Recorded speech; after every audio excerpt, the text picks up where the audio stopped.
بتائیے کہ اس وقت پاکستان کی جو نیوی ہے اس کو جو درپیش چیلنجز ہیں وہ کیا ہیں؟ کیونکہ ہم آئے روز دیکھتے رہتے ہیں کہ انڈیا پاکستان کے پانیوں میں گھس گیا ہے، اور پھر اس وقت وہاں پہ کوئی مڈ بھیڑ ہوئی، پھر آپ لوگوں نے ان کو بھگا دیا، ان کی جو آبدوزیں ہوتی ہیں۔ اچھا، وہ سندھ کے اندر وہ کون سا مقام ہے جس کے اوپر انڈیا کوشش کرتا رہتا ہے کہ اس کو اپروچ کرے، اس کے بہت نزدیک جانے کی کوشش کرے؟ اچھا، عموماً ہم دیکھتے ہیں کہ آئے روز اس طرح کی خبریں لگتی رہتی ہیں، جس طرح سے ہم نے ان کے ماہی گیروں کو پکڑ لیا، وہ لوگ ہمارے ماہی گیروں کو پکڑ لیتے ہیں۔ اچھا، یہ آپ نے نام نہیں بتایا اپنی فاؤنڈیشن کا، چلے میں بتا دیتا ہوں، معاون فاؤنڈیشن۔ تو یہ یعنی پرائمری سے لے کے یا پہلی جماعت سے لے کے بچوں کو آپ لوگ ایڈمیشن ان کے کرتے ہیں، کس طرح سے یہ کام کرتے ہیں؟ اچھا دیکھیے، اتنا بڑا پروجیکٹ ہے اور اتنے بڑے آپ کے خواب ہیں، آپ ان کو مٹیریلائز بھی کر رہے ہیں، تو یہ صرف ول کے اوپر یا خواہش کے اوپر نہیں ہو سکتا، اس کے لیے فنڈز کی ضرورت ہوگی یقیناً۔ تو وہ کس طرح سے آپ پورے کرتے ہیں؟ ایک چھوٹا سا سوال، یہ کس طرح کے مسائل آپ دیکھتے ہیں؟ آپ چونکہ اسکولوں کے ساتھ مل کے کام کر رہے ہیں، تو ابتدائی جو بچوں کی تعلیم ہے اس میں بچوں کو کس طرح کی مشکلات کا سامنا ہے؟ ٹیچرز نہیں ہے، اسکولوں کے اندر انفراسٹرکچر نہیں ہے، چار دیواری نہیں ہے، عمارت نہیں ہے، کیا ہے، کس طرح کے مسائل ہیں؟ بہت مسائل ہیں، لیکن ہم سمجھتے ہیں کہ دو اہم ہیں۔ جیسے آپ نے فرمایا، ٹیچر ہے نہیں، اگر ہے تو آتا نہیں، آتا ہے تو پڑھاتا نہیں، پڑھاتا ہے تو ٹھیک نہیں۔ یہ ہے ایک مسئلہ۔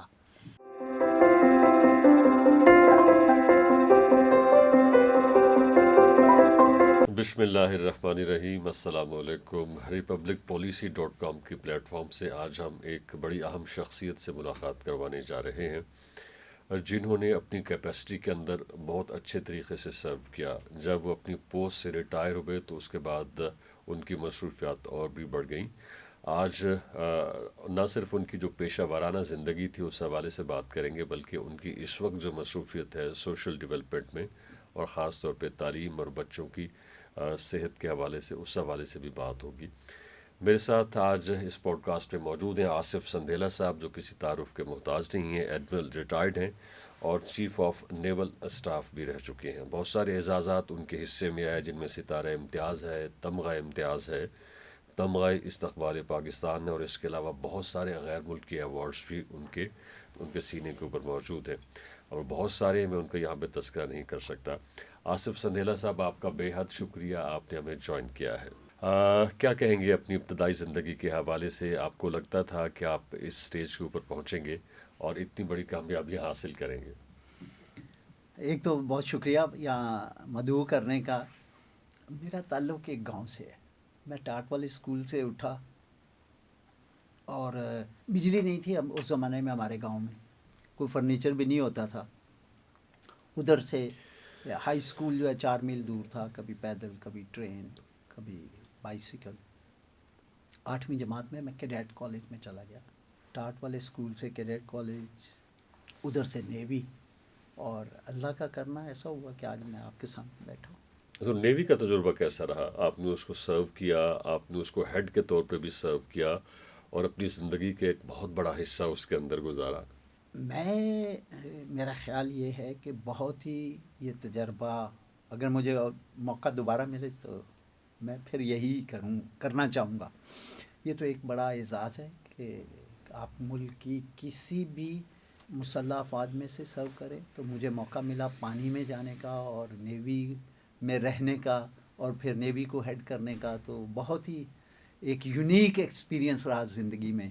گاؤں سے جہاں پانی بہت ہی کم کبھی دیکھا، وہاں سے سمندروں کے چیف بن جانا ایک بہت بڑا اعزاز میں سمجھتا ہوں۔ صحیح، تو آج کے جدید دور کے اندر نیوی کی اہمیت کیا ہے؟ ہم دیکھتے ہیں جس طرح سے پوری دنیا ترقی کر رہی ہے، نئے نئے وار ویپنس بن رہے ہیں، نئے نئے محاذ کھل رہے ہیں، جنگ کے طریقے بدل رہے ہیں، تو آج کے دور کے اندر نیوی کی اہمیت کیا ہے؟ نیوی کی اہمیت ہمیشہ سے بہت زیادہ رہی، کہ نیوی کا کام کیا ہے کہ اپنے ملک کی سمندری سرحدوں کی حفاظت کرنا، ڈیفینس کرنا، اور اپنے ملک کی جو تجارت ہے اس کو، جو کہ عام طور پہ لوگ اس کا دفاع کرنا، اور پھر جب ضرورت پڑے تو پھر دوسرے کے پاس جا کے مکہ بھی مارنے کی ہمت ہونی چاہیے۔ تو ایک بہت بڑا، ہمیشہ سے نیویز کا جو رول ہے یہ بہت پرانا ہے، تاریخ میں کوئی نیا نہیں ہے۔ اور نیویز جو ہے بہت عرصے سے لوگوں کی، پہلے تو آپ ملکوں کی اگر نہیں تھیں تو چھوٹے چھوٹے کنگڈم تھے، راجے تھے، ان کی نیویز ہوتی تھیں. تو اس طرح نیوی کا رول تو بہت ہی عام رہا، اور آج کل کے حالات میں اور زیادہ ہو گیا کہ بہت زیادہ اکنامک ڈپینڈنس جو ہو گئی ہے وہ سمندر پہ آ گئی ہے. صحیح. تو جتنے بھی جدید ملک ہیں، ڈیولپ ملک ہیں، ان کی جو نیوی ہے اور ان کی جو فورس ہے اور ان کی جو ان کے پاس جو اکوپمنٹ ہے، اس حوالے سے پاکستان نیوی اس وقت کہاں کھڑی ہوئی ہے؟ ابھی ویل اکوپڈ ہمارے پاس اس طرح کے ریسورسز ہیں کہ جس سے کہ ہم اپنے آپ کو شمار کر سکتے ہیں کہ ہماری جو نیوی ہے وہ ایک جدید نیوی ہے؟ میں اس کا جواب اس طرح دوں گا کہ اکثر لوگ جو ہے ہمارے ملک میں غلط فہمی ہے کہ 1971 کے بارے میں، کہ اس وقت ہماری نیوی کو اتنی اسٹرانگ بھی نہیں تھی اور حالات بھی اچھے، نہیں. پرفارمنس بھی نہیں اچھی رہی. اس کو میں کہتا ہوں کہ اس وقت نہ تو ہمارے پاس دیکھنے کے لیے آنکھیں تھیں، نہ کوئی سننے کے لیے کان تھے، نہ مارنے کے لیے کوئی مکہ تھا. اس کے بعد سے ماشاءاللہ آج پاکستان نیوی میں دیکھنے کے لیے بھی جدید آلات موجود ہیں، سننے کے لیے بھی ہیں، اور پھر ماشاءاللہ بڑے اچھے ویپن سسٹم بھی ہیں، اور ان میں سے بہت سارے ایسے ہیں جو ملک میں بنے ہوئے ہیں. تو ماشاءاللہ میں یہ کہوں گا کہ یہ ایک، اور میں یہاں پہ کہوں گا کہ یہ جو ہوتی ہے نا کہ آپ کے پاس اتنی فوج، فلاں کے پاس اتنی فوج. میں 2 ایگزامپل دوں. افغانستان، ویتنام، کچھ بھی نہیں تھا، لیکن جن کے پاس اتنے بڑے وسائل، اتنے بڑے جہاز، ان کو انہوں نے ہرا دیا. تو صحیح. انسان جو ہے نا، انسان اور اس کا یہ ٹھیک ہے، جذبہ جو ہے ڈیڈیکیشن اور ویل. اچھا یہ بتائیے کہ اس وقت پاکستان کی جو نیوی ہے اس کو جو درپیش چیلنجز ہیں وہ کیا ہیں؟ کیونکہ ہم آئے روز دیکھتے رہتے ہیں کہ انڈیا پاکستان کے پانیوں میں گھس گیا ہے، اور پھر اس وقت وہاں پہ کوئی مڑ بھیڑ ہوئی، پھر آپ لوگوں نے ان کو بھگا دیا، ان کی جو آبدوزیں ہوتی ہیں، تو وہ کیا چل رہا ہوتا ہے؟ بات یہ ہے کہ یہ کوئی میڈیا تو جیسے مرضی کہہ لے، یہ ایک طریقہ کار ہے. ہم بھی اتنی بار کرتے ہیں، دوسرے ملک بھی کرتے ہیں. تو سب مرین کا آج، اچھا میں ایک اور آپ کو بات بتاؤں، پتہ ہے آپ کو کہ جیسے بارڈر کے اوپر لائن، یا آپ کو پتہ ہوتا ہے سمندر پہ یہ لائنیں نہیں ہیں. تو آپ لوگ کس طرح سے ڈٹرمن کرتے ہیں؟ وہ تو پھر کیا کہتے ہیں نا، ٹیکنالوجی، نیو ٹیکنالوجی سے آپ پتہ کرتے ہیں آپ کدھر ہیں، کہاں پہ ہیں. تو ٹیریٹوریل واٹرز آر اونلی 12 میل ہوتے ہیں، اس کے 13 میل پہ جو ہے وہ انٹرنیشنل واٹرز پھر شروع ہو جاتے ہیں. تو یہ کام جو ہے یہ میں یہ کہوں گا کہ یہ چلتا رہتا ہے کام.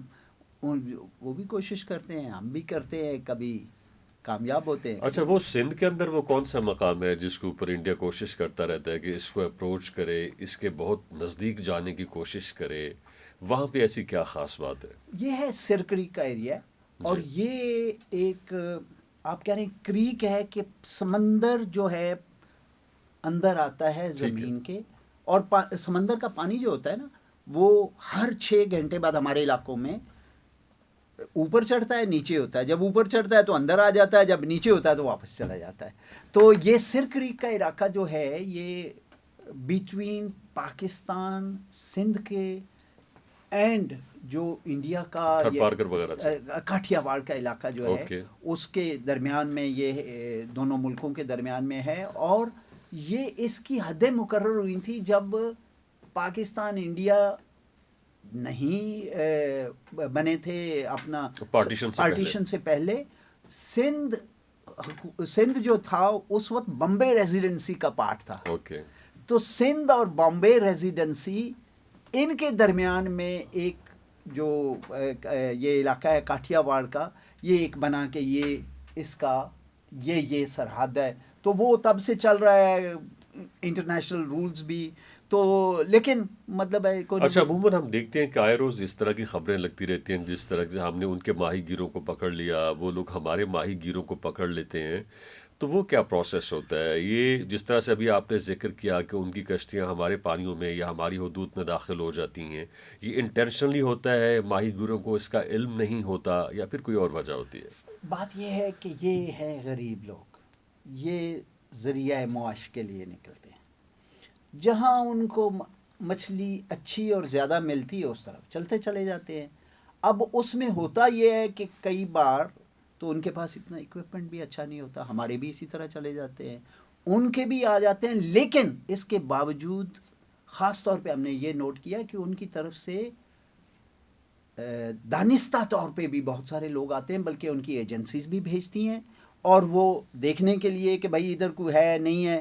تو یہ ایک ان کے علاقے میں اگر ہمارا فشر مین چلا جائے تو وہ بھی پکڑ لیتے ہیں, ان کا ہمارے میں آ صحیح. جاتا اچھا, ایک ہمارے ہاں رویہ ہے, یعنی ہم اس طرح سے صفائی پسند نہیں ہیں جس طرح سے ہمیں ہونا چاہیے. ہم یعنی جہاں رہتے ہیں ہم کوشش کرتے ہیں کہ اسے گدلائی کریں, خرابی کریں. سمندر کا پانی اس وقت بہت زیادہ گدلا ہے, تو آپ لوگوں کو اس حوالے سے کوئی پرابلم ہوتا ہے جب آپ لوگ موو کرتے ہیں, اور کبھی کچھ لگتا ہے کہ یار پانی یہ صاف ہونا چاہیے تھا؟ اور خاص طور پہ وہاں پہ جس طرح سے کراچی شہر کی آبادی ہے, تو وہ بھی ظاہر ہے اس کی ذمہ دار ہے, کیونکہ جس طرح سے پانی وہاں پہ گدلا ہو رہا ہے اور آبی حیات متاثر ہو رہی ہیں. تو کیا پیغام ہے اس حوالے سے کہ آپ کی ساری زندگی وہاں گزرتی ہے, پانیوں میں گزرتی ہے, تو پانی اگر نیلا ہو, صاف ستھرا ہو, آبی حیات بھی اس سے مستفید ہوں, آپ لوگ بھی بڑے اچھے طریقے سے سفر کر سکیں اور اپنی ذمہ داریاں نبھا سکیں؟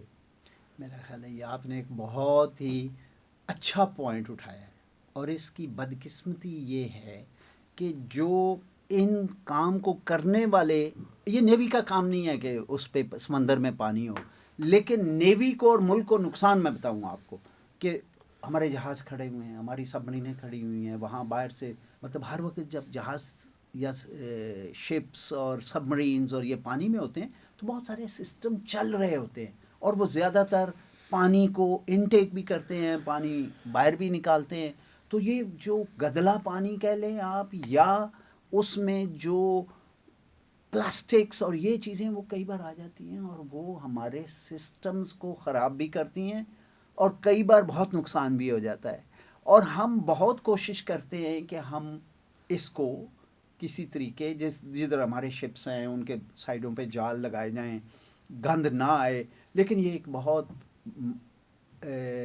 امپورٹنٹ چیز ہے جس پہ آپ نے ذکر کیا, اور میری خواہش ہوگی کہ اللہ کرے یہ جو ہماری سندھ حکومت ہے اور جن لوگوں کا یہ کام ہے وہ اس کے اوپر کوئی اور توجہ دیں اور پانی کو صاف رکھیں. ٹھیک ہے. اچھا, ہم دیکھتے ہیں کہ ہماری جتنی بھی فورسز ہیں اس سے جتنے بھی آفیسرز ریٹائر ہوتے ہیں, ان کی کوشش ہوتی ہے کہ ریٹائرمنٹ کے بعد وہ کسی بھی دیگر ادارے کے سربراہ بن جائیں یا اس کے اندر لگ جائیں یا انہیں کوئی جاب وغیرہ مل جائے. لیکن آپ نے تھوڑا مختلف کیا ہے. آپ نے وہاں سے ریٹائرمنٹ لے کے آپ نے سوشل ڈیولپمنٹ کا جو شعبہ ہے اس کو اپنایا ہے. آپ بچوں کی دیکھ بھال, بچوں کی تعلیم کے لیے کام کر رہے ہیں. تو اس کے پیچھے کیا موٹیویشن تھی؟ میں یہ سمجھتا ہوں کہ یہ زندگی میں دیکھیں, میں 1972 میں نیوی میں گیا, اور اس وقت جسٹ 18 ایئرس, اینڈ جب میں ریٹائر ہوا تو 60 سال. یہ آپ دیکھ لیں 42 ایئر کا سفر ہے, ایک بڑا لمبا. اور ہم مطلب ایک طریقے کار ہے, نیوی میں آتے ہیں, کبھی آپ سمندر پہ ہوتے ہیں, کبھی آپ سیکھتے ہیں, کبھی آپ سکھاتے ہیں, کئی اس طرح کے کام ہوتے ہیں. لیکن میرا خیال یہ ہے کہ اللہ تعالیٰ کچھ رستے تعین کرتا ہے کہ آگے کیا ہوگا. تو میں ایک چھوٹا سا ایگزامپل دے دوں آپ. میں جب چیف تھا تو میں نے ایک کتاب پڑھی 3 Cups of Tea. یہ ایک امریکن کی سٹوری ہے, جو آتا ہے K2 سار کرنے, بیمار ہو جاتا ہے, جی بی میں اس کو گاؤں میں لے جاتے ہیں, جاتے ہوئے اس کا علاج کرتے ہیں اور پوچھتے ہیں کیا کرنا ہے. وہ کہتا ہے میں کیا کر سکتا ہوں, تو وہ کہتے ہیں کہ ہمیں کوئی اسکول بنا دو. بعد میں اسی بندے کی اور اس کتاب پہ بڑی کنٹروورسی ہوئی امریکہ میں کہ جھوٹ لکھا وغیرہ, وہ ایک اور بات ہے. میرا ٹریگر یہ تھا کہ ایک امریکن آ کے اسکول بنا سکتا ہے تو ہم بھی بنا سکتے ہیں. یہ میرے ذہن میں تھا. میری ریٹائرمنٹ سے سال پہلے بڑا سوچا, پھر دوستوں سے مشورے کیے.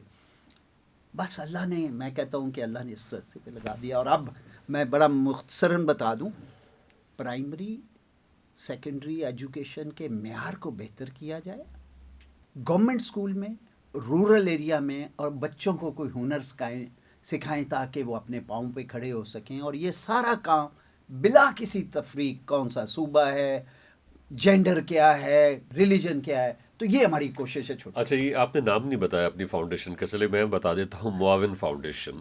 تو یہ یعنی پرائمری سے لے کے یا پہلی جماعت سے لے کے بچوں کو آپ لوگ ایڈمیشن ان کے کرتے ہیں.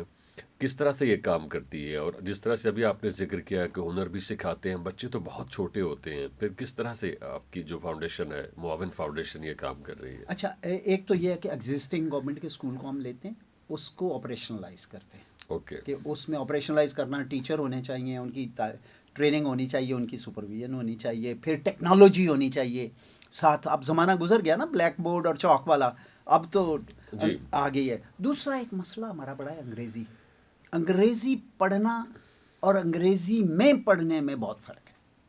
انگریزی سیکھنا بہت ضروری ہے آج، لیکن ضروری نہیں ہے کہ ہم بچے کو بھی انگریزی میں سکھائیں، نہ اس کو سمجھ آئے، نہ اس کے ماں باپ کو آئے، نہ اس کے ٹیچر کو آئے. تو اس کے لیے ہم اردو میں ویڈیوز اور یہ سارا کچھ کرتے ہیں. اور ساتھ یہ جو ہنر کی میں نے بات کی، یہ تقریباً ہم کرتے ہیں آفٹر میٹرک. پہلے ایک بنیاد، اور اس کے ساتھ ایک بہت بڑا ہمارا پورٹ فولیو ہے کہ بچوں کو مورلز اینڈ ایتھکس کی ٹریننگ دی جائے، اچھے انسان بنانے کی کوشش ہم کریں، اور پھر کوشش کریں کہ یہ اپنے پاؤں پہ کھڑے ہوں.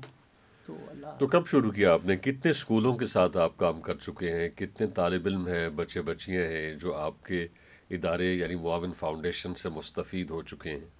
ہمارا 2 اسکول میرے گاؤں میں ہے، شیخو پورہ میں، ادھر سے شروع کیا تھا 2015 میں. اس وقت جب ہم بات کر رہے ہیں 286 اسکولز ہیں. گلگت بلتستان، پنجاب، اسلام آباد، سندھ، کے پی، بلوچستان میں ابھی تک نہیں ہم جا سکے، ادھر بھی جانے کا چاہتے ہیں ہم. اس وقت تقریباً 45,000 بچہ پڑھتا ہے.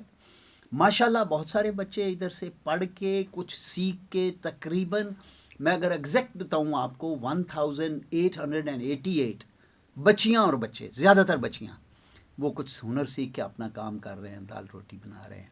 تو اس میں ہم بڑے خوش اچھا، دیکھیے اتنا بڑا پروجیکٹ ہے اور اتنے بڑے آپ کے خواب ہیں، آپ ان کو مٹیریلائز بھی کر رہے ہیں، تو یہ صرف ول کے اوپر یا خواہش کے اوپر نہیں ہو سکتا، اس کے لیے فنڈز کی ضرورت ہوگی یقیناً. تو وہ کس طرح سے آپ پورے کرتے ہیں؟ خواہش سے نہیں گرتے پھل جھولی میں، وقت کی شاخ کو میرے دوست ہلانا ہوگا. ایک اور میں بات کہوں کہ پیسے کی کوئی کمی نہیں ہے یہاں پہ. اگر لوگوں کو یہ یقین ہو کہ جس کام کے لیے آپ پیسے لے رہے ہیں وہاں پہ جائیں گے. میں ایک اور کہوں گا کہ اگر آپ جائیں نا کسی کے پاس کہ میں نے یہ مسجد کی دیوار بنانی ہے، تو شاید کوئی نہ، آپ کہیں میں نے 3 دیواریں بنا لی ہیں، چوتھی بنانی ہے، تو لوگ دیں گے آپ کو. ہم نے بھی ایسے ہی کیا، جو ہم خود کر سکتے تھے وہ کر کے. اور ابھی اس وقت ماشاءاللہ کوئی، میرا خیال ہے پیسے، یہ کہنا کہ پیسے نہیں چاہیے اور یہ غلط ہوگا، لیکن یہ میں ضرور کہوں گا کہ اتنے لوگ ہیں پیسے دینے والے. ایک چھوٹا سا سوال، یہ کس طرح کے مسائل آپ دیکھتے ہیں؟ آپ چونکہ اسکولوں کے ساتھ مل کے کام کر رہے ہیں، تو ابتدائی جو بچوں کی تعلیم ہے اس میں بچوں کو کس طرح کی مشکلات کا سامنا ہے؟